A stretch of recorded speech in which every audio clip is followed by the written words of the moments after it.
ਕਹਿੰਦੇ ਜੀ ਮੈਦਾਨ ਬੈਂਕ ਨੇ ਜਿਸ ਮੈਦਾਨ ਤਰ੍ਹਾਂ ਵੀ ਬੈਂਕਾਂ ਦਾ ਪੈਸੇ ਨਹੀਂ ਦੇਣੇ, ਚੀਜ਼ ਲੈ ਦੇਣੀ ਹੈ, ਚੀਜ਼ ਦੀ ਫਿਰ ਕੀਮਤ ਜਿਹੜੀ ਉਹ ਇੰਨੀ ਜ਼ਿਆਦਾ ਲੈਣੀ ਹੈ, ਇੱਦਾਂ ਕਰਕੇ ਲੈਣਾ ਉਹੀ ਕੰਮ ਹੈ। सूद का नाम बदल के ना इंग्लिश मार कपड़ा ਮਾਰਕਾ ਇਸ ਤਰ੍ਹਾਂ चीज वही है ना ताने इधरों बनना इस्लामिक बैंक और मार कपड़ा होता है ਉਹਦੇ ਚ ਲਿਖਵਾ ਲਿਆ ਸਾਈਨ ਕਰਾ ਲਿਆ ਜਾਂਦਾ ਹੈ ਅਸੀਂ ਸਾਈਨ ਕਰਾ ਲੈਣੇ ਕਿਸੇ ਬੰਦੇ ਨੂੰ ਲੋਨ ਦੇਣ ਲੱਗਾ ਅਸੀਂ ਇੰਟਰਸਟ ਦੇਣਾ ਨੂੰ ਇਹ ਹੋਣਾ ਮਾਰਕ ਆਪਣੀ ਫਲਕਚੁਏਸ਼ਨ ਹੁੰਦੀ ਉਹ ਵੱਧਦਾ ਹੀ ਹੈ ਘਟਦਾ ਨਹੀਂ ਹੈਗਾ। ਅੱਛਾ ਬਲਕਿ ਅੱਜ ਤੱਕ ਵਧਿਆ ਹੀ ਹੈ ਘਟਿਆ ਨਹੀਂ। ਨਹੀਂ ਇਹਦੇ 'ਚ ਇੱਕ ਗੱਲ ਹੈ ਜਿਹੜੀ ਖੈਰ ਮੰਨਣੀ ਵੀ ਚਾਹੀਦੀ ਹੈ ਵੀ ਜਦੋਂ ਤੁਹਾਨੂੰ ਨਾਇਮ ਸਾਹਿਬ ਲਿਖ ਦਿੰਦਾ ਵੀ ਮੈਂ ਮੁਤੱਯਨ ਸੂਦ ਕੋਈ ਨਹੀਂ ਲੈਣਾ, ਨਫਾ ਨੁਕਸਾਨ ਤੇ ਮੇਰੀ ਇਹ ਰਕਮ ਹੈ, ਘਟੂਗਾ ਤਦ ਵੀ ਕਬੂਲ ਕਰੂੰਗਾ, ਵਧੂਗਾ ਤੇ ਜਿਹੜਾ ਹਿਸਾਬ ਨਾ ਆਵੇ ਮੈਨੂੰ ਮਿਲੇ, ਤੇ ਫਿਰ ਉਹ ਅੱਲਾ ਦੇ ਨਜ਼ਦੀਕ ਤੇ ਬਰੀ ਹੁੰਦਾ, ਉਹਨੇ ਇੱਕ ਹਲਾਲ ਕੰਮ ਹੀ ਕੀਤਾ। ਜੇ ਉਹ ਘਾਟਾ ਨਹੀਂ ਹੁੰਦਾ ਮੁਨੀਰ ਸਾਹਿਬ तो वो तो ठीक है ना, बैंक समझते भी जे घाटा शो करता लोगों ने इस मर्ज का ना जमा करवाना निरा सूद जाएगा उधर पईया तो दूसरा सूद कतन बंद होवे ना, फिर तो लाजमन लोगों को इधर ही आना पे जो वो भी खिड़की खुली है लोग भज जाएंगे। इस तो अगर वो नफा ही विखाते हैं मगर मुतयन नहीं विखाते फिर जड़ा ना दीन वालों तो वो इतराज़ नहीं हो सकता। नफा नुकसान का खाता तो जायज़ दसो ना कोई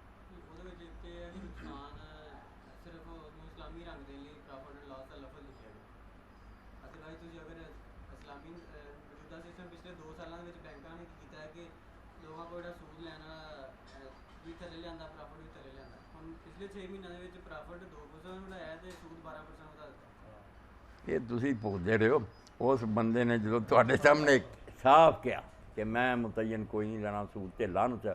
मैनू भाई नफा नुकसान जरा वो टू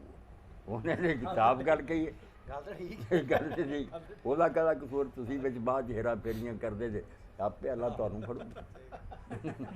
जे वो साफ आके मैनू 100 दा इन्ना दिओ मैं लेना ही लेना फिर हराम हो गया। कोई इंसाफ भी करना चाहिए, फर्क है ना दा। बाकी नीयत जड़ियाँ ना जे वो नीयत होंगी निरा सूद खाण की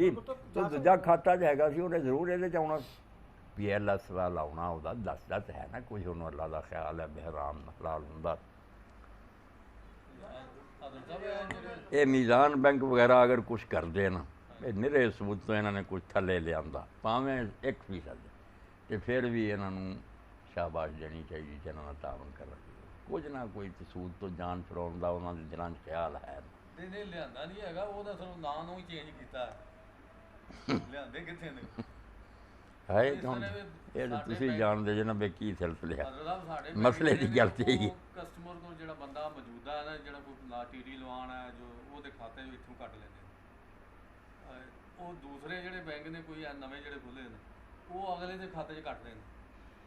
ਉਹਨੂੰ ਪਤਾ ਨਹੀਂ ਲੱਗਣ ਦਿੰਦੇ ਉਹ ਜਿਹੜਾ ਨੂੰ ਖੁਸ਼ ਹੋ ਕੇ ਬੰਦਾ ਚਲਾ ਜਾਂਦਾ ਅੱਲਾਹ ਇਸ ਬੈਂਕ ਨੇ ਸਾਡੇ ਕੋਲ ਪੈਸਾ ਕੋਈ ਨਹੀਂ ਲਿਆ ਉਹ ਆ ਕੇ ਸਾਨੂੰ ਦੱਸਦੇ ਨੇ ਨਾਲੇ ਫਲਾਹ ਬੈਂਕ ਨੇ ਸਾਡੇ ਕੋਲ ਕੋਈ ਪੈਸਾ ਨਹੀਂ ਲਿਆ ਉਹਨਾਂ ਮੋਹ ਟੀਡੀ ਲਾਤੀ ਉਹ ਅਗਲੇ ਜਿਹੜੇ ਉੱਥੋਂ ਕੱਟ ਲੈਂਦੇ ਚੱਕਰ ਮਤਲਬ ਹਰ ਜਗ੍ਹਾ ਚੱਕਰ ਦੇ ਨੇ हल उन्ना चिर नहीं होना जिन्ना चिर तक असी अमरीका ना बने यानी पूरी दुनिया से साडा ना गलबा होया असी सूद अपने मुल्क तो बिलफर्ज खत्म ही कर दी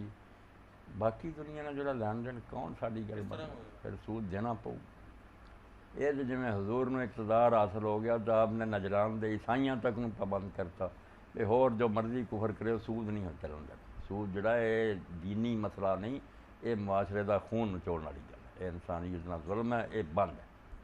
इन्नी हुण साडे ताकत आवे ना सारी दुनिया नूं असीं मिला सकीए भी ये बदमाशी बंद करो अदलिया जिहड़ी है उह अदलिया दे जज जिहड़े ने इस तो वड्डी इंपॉर्टेंट कुर्सी किहड़ी है बेईमान हो उन्हां दा की हालत बनी है बिल्कुल नीलाम वो बह के शराब पी के बह के फैसले करते हैं डिसीजन करते अजे उत्थे विच करदे नहीं इस्लाम किहनूं तंग नहीं करदा पिछले दिनां दे हिस्बा बिल जी इस्लाम सिर्फ लोगों को तरकीब देंदा ब्याह कम करो तंग नहीं पढ़ते ज ना होए ना नमाज ना कोई इस्लाम आयो यार ना यतीम मजहब नहीं इस्लाम दे नाल तो तलवार है कि जे नहीं ना पढ़नी काफर होना ही तो हो जा ठीक है बाहर दफाओ ते मुसलमान हो के नहीं पढ़